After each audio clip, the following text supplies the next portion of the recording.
Capítulo 43. O que não mata assusta bastante. A princípio, aquelas palavras não entram direito na minha cabeça, e quando por fim entram, preciso de mais do que alguns segundos para lembrar como formar as minhas próprias palavras. Tentando me matar?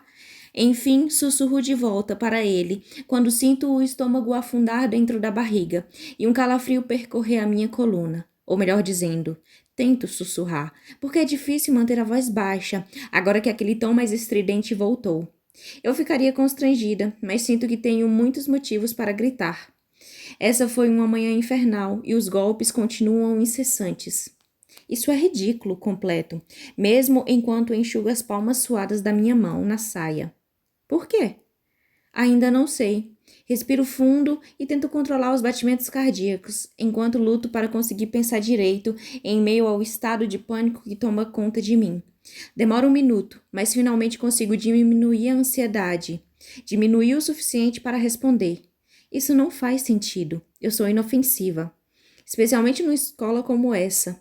Não estou em uma escola comum, e com certeza não sou uma ameaça em uma escola onde um quarto dos residentes é capaz de disparar bolas de fogo e voar. Há muitas palavras que eu poderia usar para descrever você, Gracie. Inofensiva não é uma delas. Ele olha ao redor do salão, com os olhos estreitados. Não sei se está imerso em pensamentos ou advertindo os outros. E se eu sei disso, eles também sabem. Jackson. Fecho os braços ao redor da minha cintura e balanço o corpo sobre os calcanhares, enquanto tento convencê-lo sobre o que é razoável, enquanto tento convencer a mim mesma de que as palavras dele não fazem sentido. Não pode acreditar nisso. Está só abalado pelo que aconteceu aqui. Você não está pensando com clareza. Sempre penso com clareza. Parece que Jackson vai dizer mais alguma coisa, mas algo chama sua atenção, e ele olha para trás, por sobre o ombro. Seus olhos se estreitam até se tornarem duas frestas que aceleram meus batimentos cardíacos outra vez. Eu me viro para saber o que é, e percebo que ele está olhando para a corda que prende o candelabro ao teto, de modo que ele possa ser baixado quando é preciso limpá-lo, ou melhor, ele está olhando para o que sobrou da corda, porque mesmo daqui vejo que ela está partida em duas. A corda se rompeu, digo a ele, mas a incerteza fica clara na minha voz. Afinal de contas, é comum que uma corda dessa se rompa? Às vezes as cordas... Jackson me interrompe. Seu tio está aqui. Afasta ele, com um discreto balançar de cabeça. E daí? Quero conversar sobre isso. Depois. Antes que eu consiga fazer outra objeção, o tio Finn se aproxima. Grace, meu bem, desculpe-me por demorar tanto. Eu estava na área externa. Ele me puxa para um abraço e me segura com força. Normalmente, eu acharia isso reconfortante. O cheiro e a sensação causada pela proximidade do meu tio são muito parecidos com os do meu pai. Mas neste momento, a única coisa em que consigo pensar é o olhar de Jackson quando ele disse que alguém estava tentando me matar. Seu rosto está completamente vazio, completamente indecifrável, mas ardendo nas profundezas dos seus olhos. Olhos estes de que a maioria das pessoas não se aproxima tanto. Estava a raiva mais pavorosa que já presenciei. Não quero deixá-lo sozinho com essa raiva. Não quero deixá-lo aprisionado dentro da própria cabeça. Mas não importa quantos tapinhas eu dê nas costas de tio Finn e garanta que estou bem. Parece que ele está decidido a não me soltar tão cedo. Não sei nem por onde começar a dizer o quanto fiquei abalado por isso ter acontecido com você, diz ele quando finalmente se afasta. Seus olhos azuis, tão parecidos com os de Macy e os de meu pai, estão tristes e carregados. Uma vez já é inaceitável. 2 vezes em 2 dias... Acho que devo me considerar uma pessoa de sorte por não saber sobre a minha queda no alto da árvore há alguns dias atrás.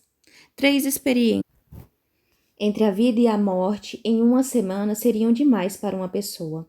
Por outro lado, quando penso assim, Jackson não parece tão paranoico, e talvez eu não esteja agindo de um jeito suficientemente paranoico.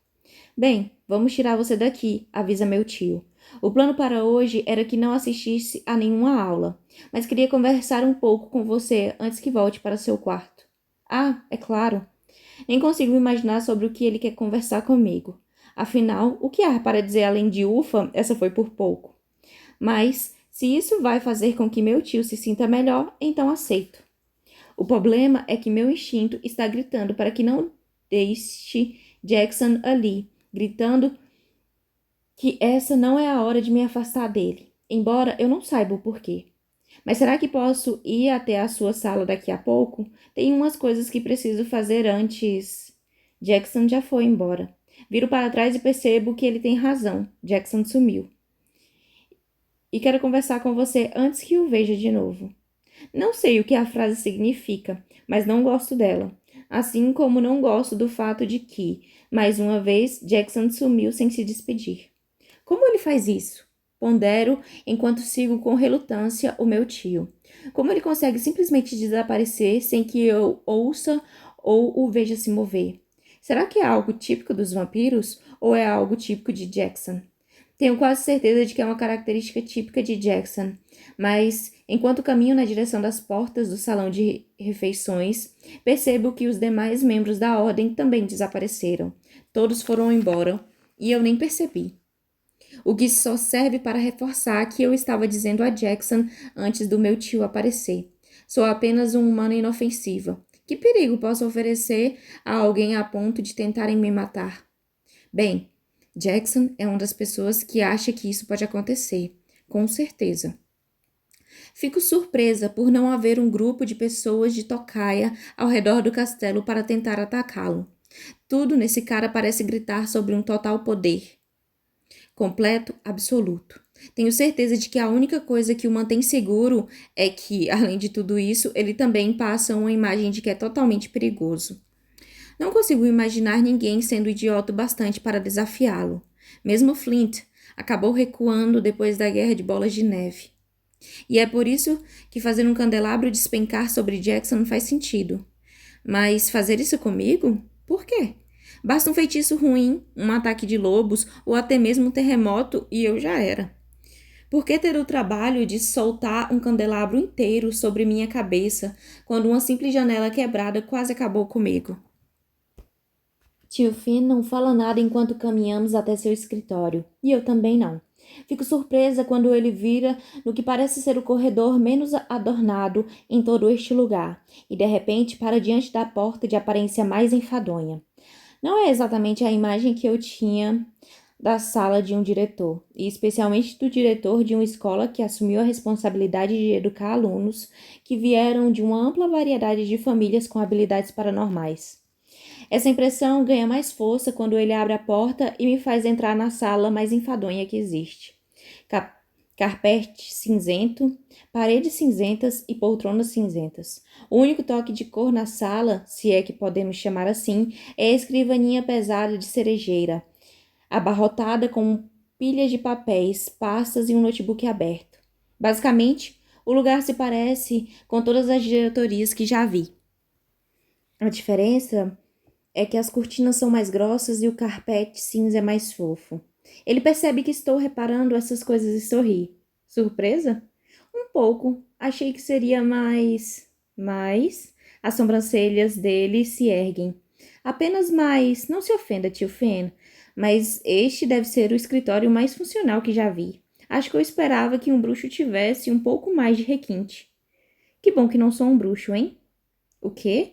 Minha mente fica confusa, mas eu pensei. Macy disse que eu não. Relaxe, Grace, disse meu tio com uma risada. Eu estava só tentando quebrar um pouco o gelo. Macy me disse que contou tudo a você. Olhe, sem querer ofender, mas é difícil não ficar meio maluca quando a gente descobre umas marcas de mordida no pescoço. Touché. Ele inclina a cabeça e indica uma das poltronas cinzentas diante da escrivaninha, enquanto dá a volta para se sentar do outro lado. Sente-se. Lamento por você ter descoberto a verdade dessa maneira. Prossegue quando nós dois nos sentamos. Não é o que eu queria para você. Meu tio parece tão triste que sinto vontade de dizer que está tudo bem, só que não está. Por que você não me contou? Ou o meu pai, porque ele nunca admitiu que era um. Deixo a frase morrer no ar, ainda com dificuldade, para colocar na cabeça que meu pai era um bruxo, ou pelo menos que era quando nasceu. Acredito que a palavra que você está procurando é feiticeiro, sugere meu tio com um sorriso compassivo, sugerindo a palavra que eu tenho tanta dificuldade de verbalizar e acreditar. E sim, seu pai era um feiticeiro, e chegou a ser muito poderoso em determinado momento, antes de desistir de tudo por causa da minha mãe, certo? A verdade é um pouco mais complicada do que isso. Meu tio faz uma careta e balança um pouco a cabeça para frente e para trás. Nenhum feiticeiro abre mão dos seus poderes por vontade própria. Mas alguns, como seu pai, estão dispostos a arriscar tudo por um bem maior. Não foi assim que Macy descreveu a situação, e começo a imaginar o que exatamente a minha prima não sabe sobre meu pai, e o que meu tio sabe. Como assim? Pergunto quando sinto meu coração parar por um momento. O que ele fez? Por um segundo, meu tio parece observar algum lugar distante, mas seus olhos voltam ao foco quando faço a minha pergunta. É uma longa história, e talvez seja melhor contá-la outra hora, considerando que você já tem muito com que se preocupar na manhã de hoje. Tenho certeza de que é o bastante para eu me preocupar por várias manhãs, respondo. Por todas as manhãs, talvez. É isso mesmo, tio Finn suspira. Na verdade, é sobre isso que queria conversar. Você tem uma primeira semana bem movimentada por aqui. Isso sim é um belo eufemismo. Espero ele continuar a falar. Espero que o próximo golpe me acerte, mesmo imersa na sensação de já ter recebido uma centena deles.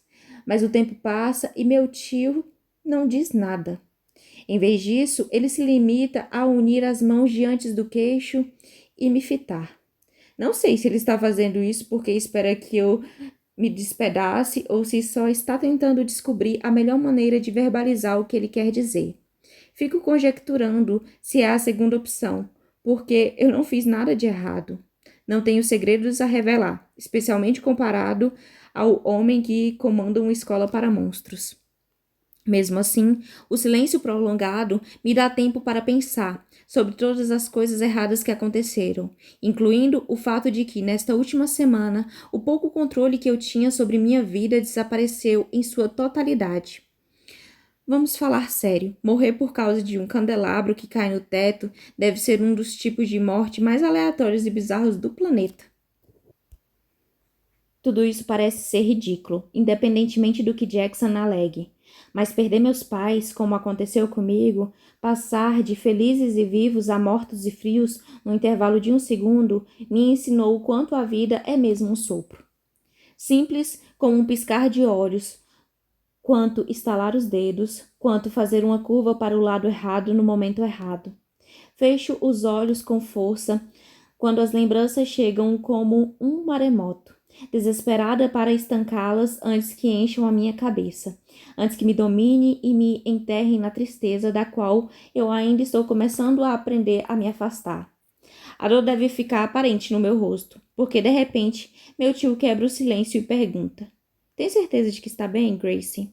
Aquele candelabro foi uma coisa muito forte e medonha.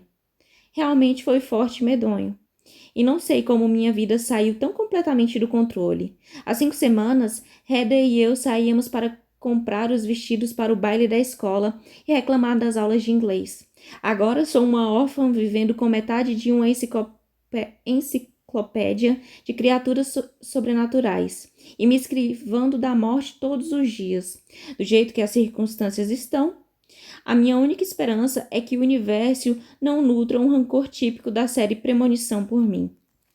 Estou bem, é a verdade. Porque fisicamente estou. Não tenho nenhum arranhão, pelo menos nenhum novo. Só um pouco abalada. Ah, deixe disso, menina. Eu estou traumatizado e nem estava lá quando tudo aconteceu. Não acredito que você esteja só um pouco abalada. Minha mão está apoiada na mesa e ele a toca de maneira meio desajeitada. Sei que está tentando me reconfortar, mas nota a preocupação em seus olhos enquanto ele examina o meu rosto. Faço o melhor que posso para que ele não veja nada transparecendo no meu rosto. e acho que consigo. Após certo tempo, ele balança a cabeça e se recosta na sua cadeira. Você é igual à sua mãe, sabia? Ela sempre enfrentou de cabeça erguida tudo o que a vida lhe pôs à frente. Nada de lágrimas, nada de histeria. Apenas uma determinação firme e tranquila. A menção casual à minha mãe agora, de quem sinto tanta falta, tanta saudade, me destrói por dentro. Fecho os punhos e cravo as unhas nas palmas da mão para não desmoronar. O que ajuda é o fato de tio Finn não insistir no assunto, falando sobre a incrível capacidade da minha mãe de encarar os desejos sem se deixar abalar. Algo que não herdei dela, não importa o que o tio Finn pense. Em vez disso, ele abre algum arquivo no seu computador e imprime uma folha. Você tem certeza de que está bem? Não prefere que Marise a examine? Pergunta pelo que parece ser a milionésima vez. De jeito nenhum. Sei que Macy disse que ela me mordeu para poder cuidar da laceração na minha artéria, mas não significa que eu esteja ansiosa para ela examinar meu pescoço de novo, nem qualquer outra parte do meu corpo. Juro que estou bem. É com Jackson que você deveria se preocupar. Ele me protegeu dos cacos de vidro. Já pedi a Marise que o examine, e vou chamá-lo mais tarde para agradecer por ter salvado a minha sobrinha favorita. Sou sua única sobrinha, eu lembro caindo na brincadeira que fazemos desde que me conheço por gente. Única e também favorita, diz ele. Uma coisa não exclui a outra. Tudo bem, tio favorito. Acho que não exclui mesmo. Exatamente. O sorriso meio forçado se transforma numa expressão genuína, mas não dura muito tempo, pois o silêncio novamente se forma entre nós. Dessa vez, não consigo deixar de me sentir inquieta, não porque esteja nervosa, mas porque quero sair dali e ir encontrar com Jackson. Ele parecia ansioso mais cedo, e só quero ter certeza de que nada de mal vai acontecer, nem a ele, nem a ninguém. Mas tio Finn, obviamente, presume que minha inquietação se deve a algo totalmente diferente, porque ele passa a mão pelos cabelos com um longo suspiro. Bem, agora que o gato subiu no telhado... Não seria o lobisomem? Pergunto com a sobrancelha erguida. Ou vocês têm gatos metamorfos por aqui? Ele ri. Não, somente os lobos e dragões por enquanto. Somente. Minha voz está carregada de ironia. Você deve ter um monte de perguntas. Um monte? Não, nada disso. Só 1 ou 2 ou 3 milhões, começando com aquela que fiz no começo da conversa e que ele preferiu não responder. Por que não me disse? Podia ter me contado quando pediu que eu me mudasse para o Alasca, quando esteve no velório. Imaginei que você já estivesse bem sobrecarregada sobre aquele assunto, naquele momento. E a última coisa que você precisava era que eu tentasse convencê-la de que vampiros e bruxas são reais. Ele até que tem razão, mas mesmo assim... E depois que cheguei aqui...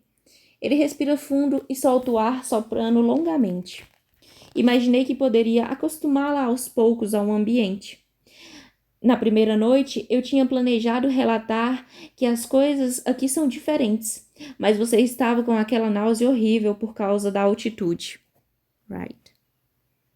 Depois, praticamente tudo aconteceu, e pareceu mais fácil deixá-la no escuro por algum tempo, especialmente quando a doutora Rating Wright me disse, depois de conversar com a doutora Blake, que achava melhor deixar você se acostumar com o Alasca e com essa mudança gigantesca na sua vida antes de ter de encarar a realidade sobre tudo o que ouviu falar sobre o mundo sobrenatural. Tudo? Agora é minha vez de erguer as sobrancelhas. Talvez nem tudo, mas com certeza muitas das coisas são. O que ele diz faz até sentido, acho, mas ainda estou um pouco cética, especialmente porque não tive a oportunidade de conversar com a doutora Wainwright. Ainda. Mas como alguém pode pensar que pode esconder o fato da escola estar cheia de monstros que saem para assombrar as pessoas à noite? Quando penso em Flint pulando do alto de uma árvore para me salvar, em Macy fazendo aquela magia do glamour bem diante de mim, nos lobisomens que andam por aí vestidos somente com jeans e camiseta e em Jackson, fazendo aquilo que Jackson faz, parece impossível imaginar que eu não descobriria o que se passa por aqui, cedo ou tarde. Admito que eu estava pensando em alienígenas em vez de vampiros, mas mesmo assim, sentia que havia algo muito, muito errado. Meu ceticismo deve ficar aparente no meu rosto, porque tio Finn faz uma espécie de careta. É verdade, pensando bem, foi uma ideia ruim desde o começo. Não é exatamente fácil esconder o fato de que vampiros e dragões são reais, quando estamos no meio de uma guerra gigantesca por território. Guerra por território? Pergunto, porque Macy já falou alguma coisa parecida com isso. Pensei que ela estivesse falando sobre essa divisão dos grupinhos do ensino médio e outras besteiras parecidas. Mas agora que sei que estamos falando sobre espécies sobrenaturais diferentes, o aviso dela faz muito mais sentido e parece bem mais assustador. Ele balança a cabeça negativamente. Isso é assunto para outro dia. Tenho certeza de que esta manhã já foi mais difícil do que devia para você. Pelo menos para mim foi. O que me leva ao verdadeiro motivo pelo qual a chamei aqui. Provavelmente é a mudança de assunto mais desastrada de todos os tempos e quase comento isso em alto e bom tom, porque sei que há mais coisas que ele ainda não me contou. Muito mais coisas. E também tenho certeza de que há muitas outras histórias sobre as quais não sei de nada. Mas acho que bater boca com meu tio não é a melhor maneira de fazê-lo falar. Assim, em vez de exigir respostas para todas as minhas muitas e muitas perguntas, mordo a língua e espero para ouvir o que tio Finn tem a dizer. Eu estava pensando. Muitas coisas horríveis aconteceram a você desde que chegou aqui. Eu não te... Eu não diria que essas coisas ruins chegaram a acontecer comigo. Na verdade, faço questão de lembrá-lo. Jackson me salvou várias vezes.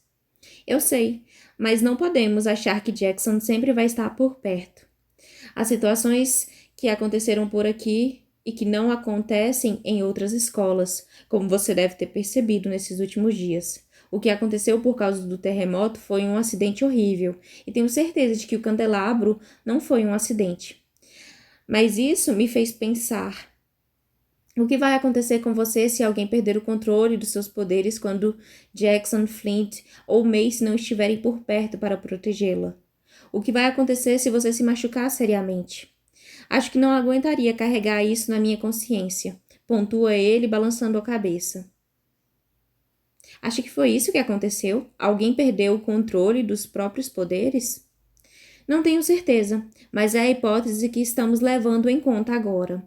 Algum dos bruxos estava tentando ver o que era capaz de fazer e bam! Embora nunca tenhamos perdido um candelabro antes, já aconteceu de haver cristais voando pela sala, entre outras coisas.